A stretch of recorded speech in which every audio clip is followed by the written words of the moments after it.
بڑی عورت کا قصہ بھی آپ نہیں بھول سکتے، جو گھر کا سامان باندھ کے اپنے دروازے پہ بیٹھی ہوئی تھی، اور اس نے سنا تھا مکے میں ایک جادوگر آیا ہے جسے ملتا ہے اس کا دین چھین لیتا ہے، کہیں ایسا نہ ہو کہ کہیں اس سے ملاقات ہو جائے اور وہ دین ہی میرا چھین لے، مجھے شہر چھوڑ دینا چاہیے۔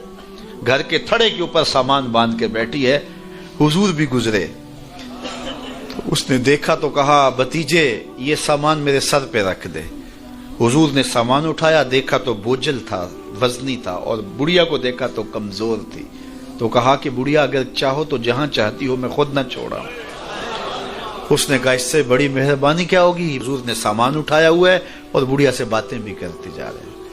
تو بڑھیا کو کہا کیوں جا رہی ہے؟ اس نے کہا کہ سنا ہے یہاں ایک جادوگر ہے جو لوگوں کا دھرم لوٹ لیتا ہے، لوگوں کا دین لوٹ لیتا ہے۔ میں نے ساری زندگی بتوں سے وفا کی ہے، میرے آبا و اجداد نے بتوں سے وفا کی ہے، میں چاہتی ہوں دین اجداد ہاتھ سے چھوٹ نہ جائیں، آخر اس شہر میں رہتی ہوں کہیں مل نہ جائے۔ خیر حضور نے کچھ نہیں کہا، اس کا سامان نہیں پھینک دیا کہ ٹھیک ہے تم پھر جاؤ۔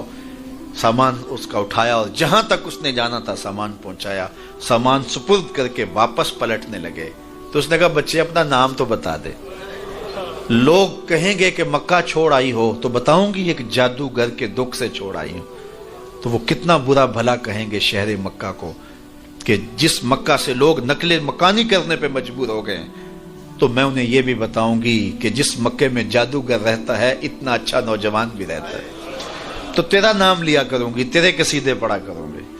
تو حضور علیہ السلام مسکرا پڑے، کہا بڑھیا جس جادوگر سے بھاگ کے آئی ہے وہ تیرے سامنے کھڑا ہے۔ اس نے کہا سچ سے آپ ہی محمد ہیں؟ حضور نے فرمایا نام میرا یہی ہے۔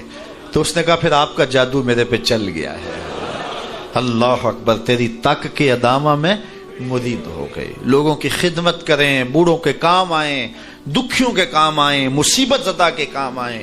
حضور یتیم ہو کے یتیم پرور تھے، لاچاروں کی مدد کرتے، لوگوں کے گھروں میں پانی بھر کے دے دیتے، اور دکھیوں کے کام آ جاتے اور مصیبت زدوں کے کام آ جاتے۔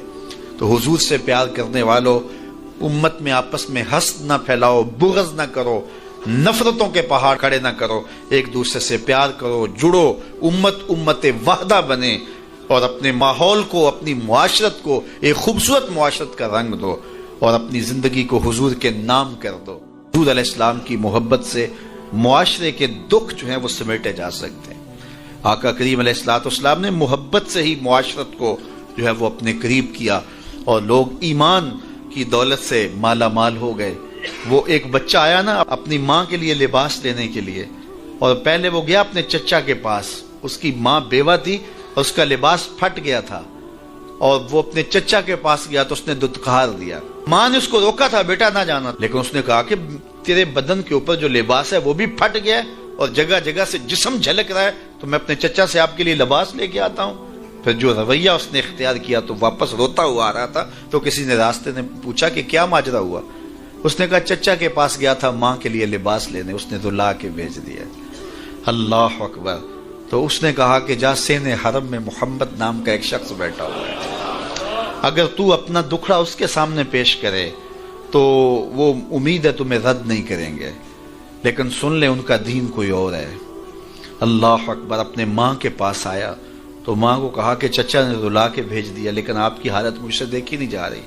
بچہ ابھی شعور کی منزلوں میں قدم رکھ رہا تھا، پہلے بہت چھوٹا تھا، اب اس کے اندر ایک جذبات تھے بچے کے اندر۔ تو ماں نے کہا کہ بیٹا نہیں، ان کے پاس نہیں جانا، سنا ہے کہ جو ان سے ملے دین دھرم چھین لیتے ہیں اس کا۔ اللہ اکبر۔ تو حضور علیہ السلام کے پاس جانے سے ماں روکنے لگی، لیکن بچے نے کہا کہ امی میں پکا رہوں گا، بتوں کا وفادار رہوں گا، تم اس ٹینشن کو، اس پریشانی کو چھوڑ دو۔ اور حضور کی خدمت میں حاضر ہوا۔ حضور صحن حرم میں چادر اوڑے بیٹھے ہوئے تھے، اور جا کے کہنے لگا میں پہلے بات آپ سے کر لیتا ہوں، آپ کا دین میں نے قبول نہیں کرنا۔ حضور مسکرا کے بولے بیٹا بتاؤ کس لیے آئے ہو؟ کہا میری ماں بے لباس ہے، میں آپ سے لباس لینے آیا۔ حضور نے چادر رحمت اتار کے اس کے کندھوں پہ ڈالی۔ اللہ اکبر۔ وہ واپس آ گیا اور ماں پر حضور کی چادر اڑائی۔ اللہ اکبر۔ اور ماں نے کہا کہ بیٹے اس نے اپنا دین تو نہیں تجھے دیا؟ کہا نہ، میں نے پہلے کہہ دیا تھا تیرے دین نہیں مانوں گا۔ ماں کہنے لگی پتر اس کا دین ماننا چاہیے، یہ جس نے رحمت کی چادر ہمارے سر پہ تان دی۔